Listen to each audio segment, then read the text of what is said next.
हत्यारों ने हत्या की, एक माफिया को मारने के लिए 3 माफिया को जन्म दिया है। सरकार पर सवाल उठा रहे हैं। मतलब अब समाजवादी पार्टी माफिया मान रही है अतीक अहमद को क्या? अरे सुनिए, देखिए लोग कुछ नहीं मानेंगे और मैं कह रहा हूं 3 नहीं 5 नहीं, उत्तर प्रदेश में ऐसी सरकार चल रही है। वो चामुंडा देवी एक नहीं थी जो सबका भक्षण कर जाती थी, उसी तरह से अपराधी उत्तर प्रदेश में नहीं बचेंगे। और मैं बताता हूं कि भाई जब वो 1995 में गेस्ट हाउस जैसे कांड में वो मदद करता है, 96 में पारितोषिक रूप में आप उसको विधायक बना देते हैं, 2004 में उसको सांसद बना देते हैं, और सब छोड़ दीजिए 2003 में जब बहुजन समाजवादी पार्टी और भारतीय जनता पार्टी की सरकार चल रही होती है, एक पूरी पार्टी का विलय करा के नेताजी को मुख्यमंत्री बना देता है। और उसकी हैसियत देखिए, नेताजी पारितोषिक रूप में 2004 में उसको सांसद बना देते हैं। और सही बात है, हमारे बड़े भाई ने कहा कि कुत्ते से हाथ मिलाते हैं, वो औकात दिखाता था कि देखिए प्रदेश का मुखिया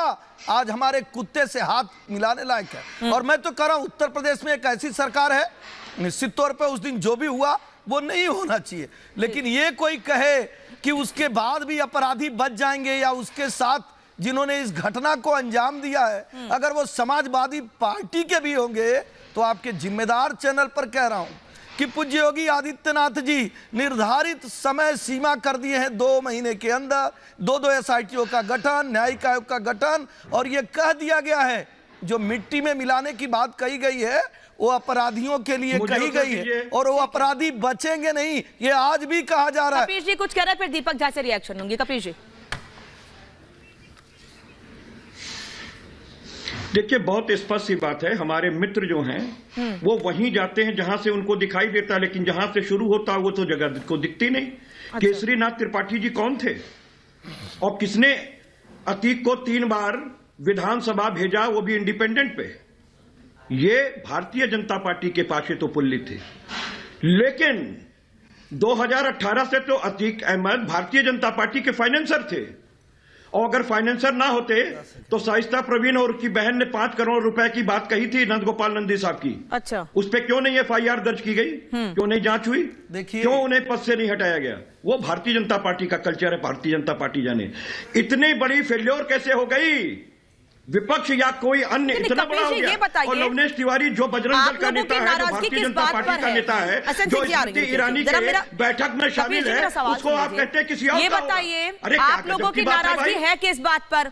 अतीक अहमद और अशरफ की हत्या हो गई, पुलिस कस्टडी में हो गई इस वजह से, या फिर अतीक अहमद और अशरफ लगातार पुलिस के निशाने पर थे, उनको 2 बार साबरमती से यहां पर लेकर आया गया, सुरक्षित लेकर आया गया, लेकिन एक घटना हो गई, आप उस पर सवाल खड़े कर रहे हैं। नाराजगी किस बात पर है आपकी?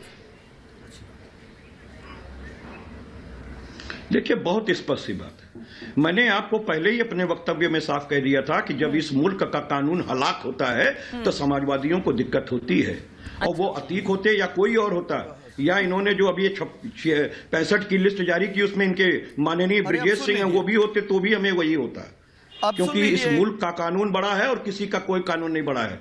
और दूसरी बात सुन लीजिए, आज जब फाइनेंस आप कर रहे हो, जेल में सुविधाएं आप दे रहे हो, अशरफ की पत्नी जेल में रह रही है और वीडियो कॉन्फ्रेंसिंग चल रही है, तब आपको शर्म नहीं आती थी? जब वो गुनाह कर देता है उसको न वकील मिलता है, न जज उसकी सुनवाई करता है, न सरकार उसकी मदद करती है, तब कानून खतरे में नहीं पड़ता है। और सुनिए, आपकी सरकार रखी है 16 फरवरी 2015 मुजफ्फरनगर कोर्ट में निकी त्यागी की हत्या कर देता है आपकी सरकार। 15 दिसंबर 2014 बागपत